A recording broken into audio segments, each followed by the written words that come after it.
रिश्तों में वही रिश्ता सबसे अच्छा होता है जो किसी गलती के बाद हल्की सी मुस्कुराहट और थोड़ी सी माफी के साथ ही पहले जैसा हो जाता है। जो आपसे जलते हैं उनसे घृणा कभी ना करें, क्योंकि यही तो वे लोग हैं जो यह समझते हैं कि आप बेहतर हैं। जब समय आपके विपरीत चल रहा हो तो शांत रहना सबसे बेहतर है। जो होने वाला है वह होकर ही रहता है और जो नहीं होने वाला वह कभी नहीं होता। ऐसा निश्चय जिनकी बुद्धि में होता है उन्हें चिंता कभी नहीं सताती है। गीता में लिखा है, जब भक्ति में मन लगने लगे तो समझ लेना आपने भगवान को नहीं, भगवान ने आपको चुना है। कोई कुछ भी बोले, स्वयं को शांत रखो। धूप कितनी ही तेज हो, समुद्र सूखा नहीं करते। कान भरने वालों से हमेशा सावधान रहे, यह अच्छे अच्छे रिश्तों को बिगाड़ देते हैं। किसी के साथ दुख बांट पाना भी एक तरह का सुख है। योग्यताएं कर्म से पैदा होती हैं। जन्म से हर व्यक्ति शून्य होता है। उस आदमी से सावधान रहो जो बात नहीं करता और उस कुत्ते से जो भगता नहीं है। इस जगत में सत्य से भी बड़ा सत्य प्रेम है, और जिसके प्रति प्रेम है उसके प्रति असत्य होना मुश्किल है। पूरी दुनिया की सबसे खूबसूरत जोड़ी मुस्कुराहट और आंसू है। इन दोनों का एक साथ मिलना मुश्किल है, लेकिन जब यह दोनों मिलते हैं वह पल सबसे खूबसूरत होता है। जब समंदर में कश्ती लेकर आ ही गए हैं तो अब तूफानों से क्या डरना। प्रभु का रास्ता बड़ा सीधा है और बड़ा उलझा भी। बुद्धि से चलो तो बहुत उलझा और भक्ति से चलो तो बड़ा सीधा। विचार से चलो तो बहुत दूर और भाव से चलो तो बहुत पास। जिस दिन हम ये समझ जाएंगे कि सामने वाला गलत नहीं है, सिर्फ उसकी सोच हमसे अलग है, उस दिन जीवन से सब दुख दूर हो जाएंगे। इंसान को इंसान से दूर करने वाली सबसे पहली चीज है जुबान और दूसरी चीज है पैसा। रिश्ते निभाने के लिए बुद्धि नहीं, दिल की शुद्धि होनी चाहिए। सत्य कहो, स्पष्ट कहो, सम्मुख कहो। जो अपना हुआ वह समझेगा, जो पराया हुआ छूटेगा। भीड़ से हटकर अपने लिए नया जहान ढूंढो। गलतियां सब निकालते हैं, आप समाधान ढूंढो। जो जरूरी है परमात्मा वह तुम्हें देगा, जब जरूरी है तब देगा। तुम्हारी जल्दबाजी से कुछ नहीं होगा, सब्र करना सीखिए। सत्य कभी दावा नहीं करता कि मैं सत्य हूं, किंतु झूठ हमेशा दावा करता है कि केवल मैं ही सत्य हूं। किसी का मन और मौन बहुत कम लोग ही समझ पाते हैं। इससे पहले कि हम इस विषय को गहराई से समझें, आपसे अनुरोध है कि इस वीडियो को अंत तक देखें। यदि आपको हमारा यह प्रयास पसंद आए तो वीडियो को लाइक करें और नीचे कमेंट में जय श्री राधे कृष्ण अवश्य लिखें। साथ ही अगर आपने हमारे चैनल को अभी तक सब्सक्राइब नहीं किया है तो अभी सब्सक्राइब करें और बेल आइकॉन जरूर दबाएं, ताकि हमारी हर नई प्रेरणादायक वीडियो सबसे पहले आप तक पहुंचे। नियत साफ और मकसद सही हो तो यकीनन किसी न किसी रूप में ईश्वर भी आपकी मदद करते हैं। जब ऊपर वाला आपसे कुछ वापस लेता है तो यह मत सोचो कि उसने आपको दंड दिया है। हो सकता है कि उसने आपका हाथ खाली किया हो। पहले से कुछ बेहतर और अच्छा देने के लिए रिश्ते हो या रास्ते जब तक ठोकर नहीं लगती है तब तक अपनी सही जगह का ज्ञान नहीं हो पाता है। अंत में अर्थी उठाने वाले 4 ही लोग काफी हैं। अब ना ज्यादा लोग अच्छे लगते हैं और ना ही अब किसी से अच्छाई की उम्मीद। रिश्ता उसी से रखो जो इज्जत और सम्मान दे, मतलब कि भीड़ बढ़ाने का कोई फायदा नहीं। बदनामी का डर तो सिर्फ उसे होता है जिसमें नाम कमाने की हिम्मत नहीं होती।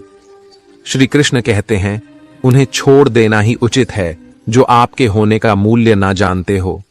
नसीब से मिलते हैं दिल से रिश्ते निभाने वाले, वरना हम सफर पाकर भी ना जाने कितने लोग उदास हैं। सब लोग कहते हैं सीता और द्रौपदी के कारण हुई रामायण और महाभारत। किसी ने यह नहीं कहा कि नारी का सम्मान न करने का अंत है रामायण और महाभारत। जिस इंसान को गुस्सा ज्यादा आता है वह अंदर से उतने ही नर्म और इमोशनल स्वभाव के होते हैं, और साथ साथ इनकी तर्क शक्ति भी बहुत तेज होती है। ऐसे लोग काफी ईमानदार और खुले विचार के होते हैं। रिश्ते में विश्वास और मन में प्रेम हो तो रिश्ते कभी नहीं टूटते। सोचो, स्त्री और धन दौलत में आनंद अगर होता तो बुद्ध और महावीर यूं घर न छोड़ते।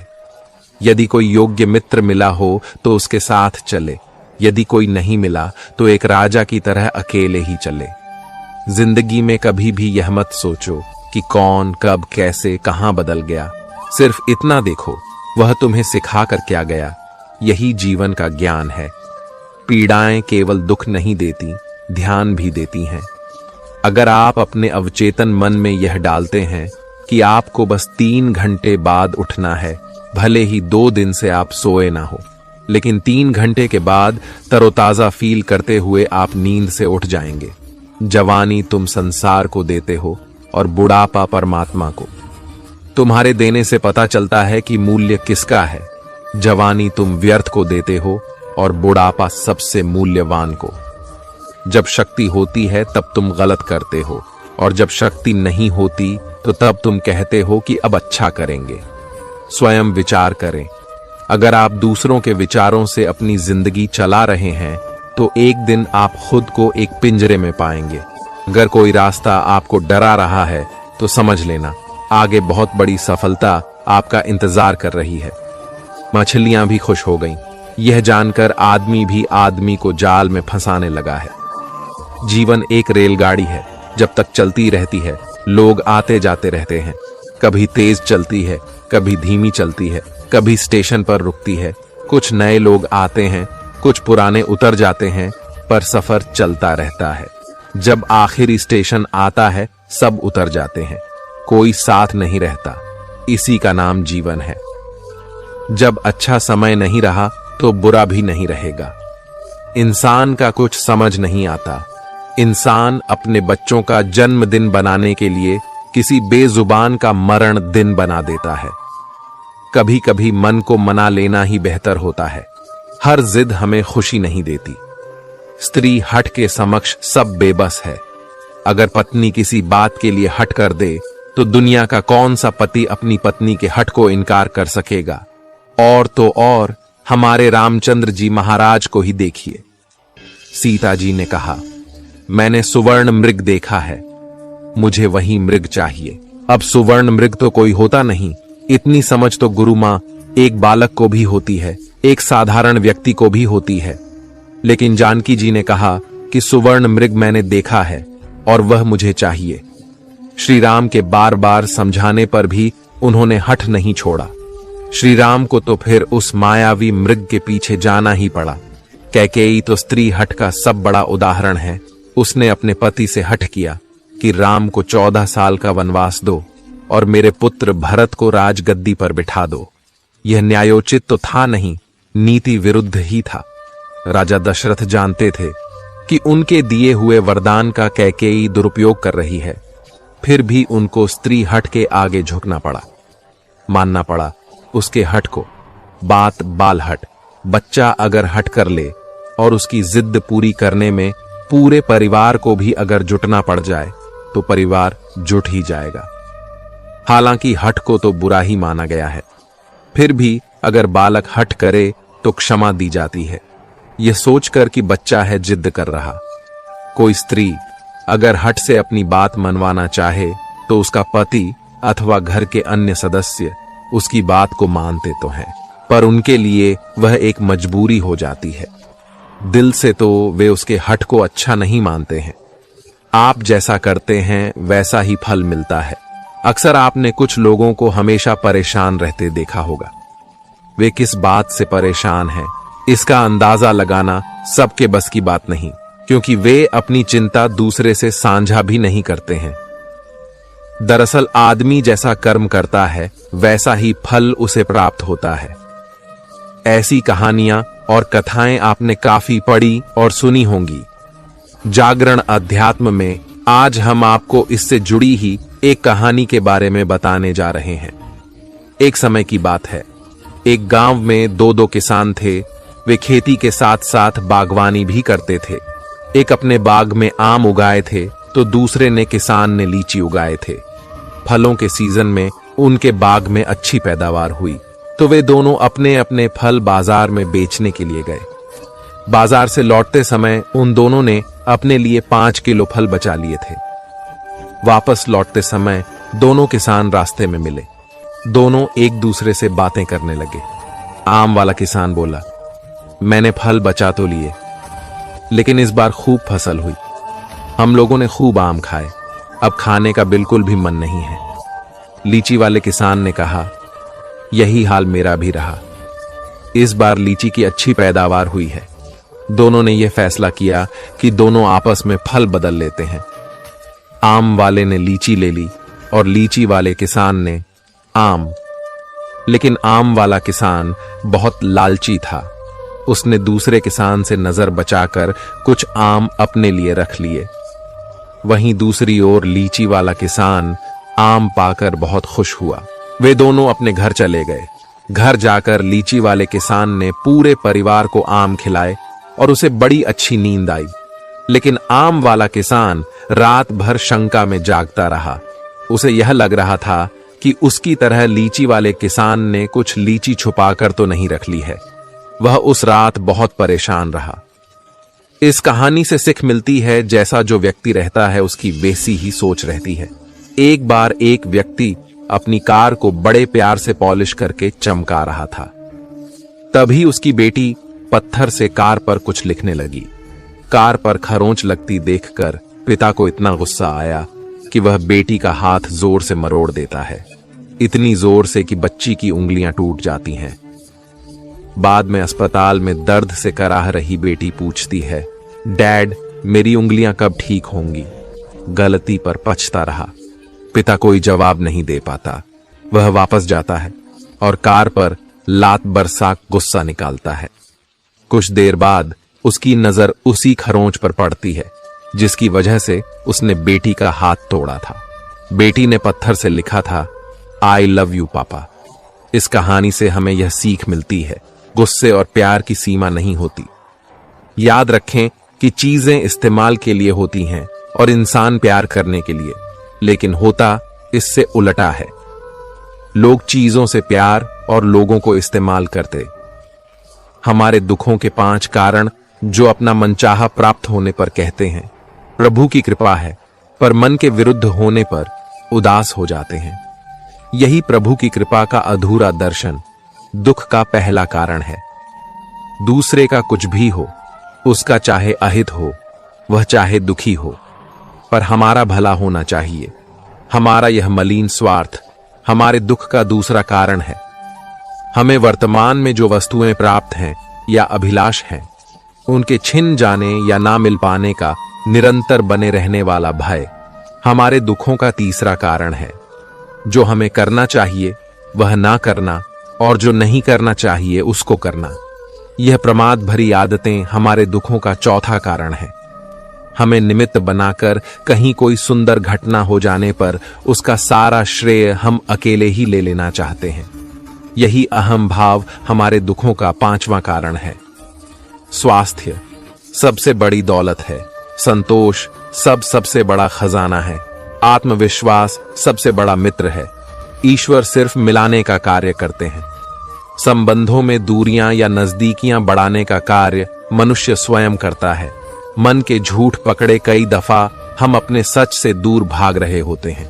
हम नहीं जानते या जानना नहीं चाहते कि आखिर हम चाह क्या रहे हैं। एक तरफ कहेंगे कि हम अमुक को देखना नहीं चाहते, पर फिर कहेंगे कि वे बात क्यों नहीं कर रहे हैं। कभी कहेंगे कि किसी से कोई उम्मीद नहीं है, फिर चाहेंगे भी कि दूसरे हमारे लिए कुछ करें। इस तरह एक साथ 2 विरोधी विचार दिमाग में चल रहे होते हैं, हमें उलझा रहे होते हैं।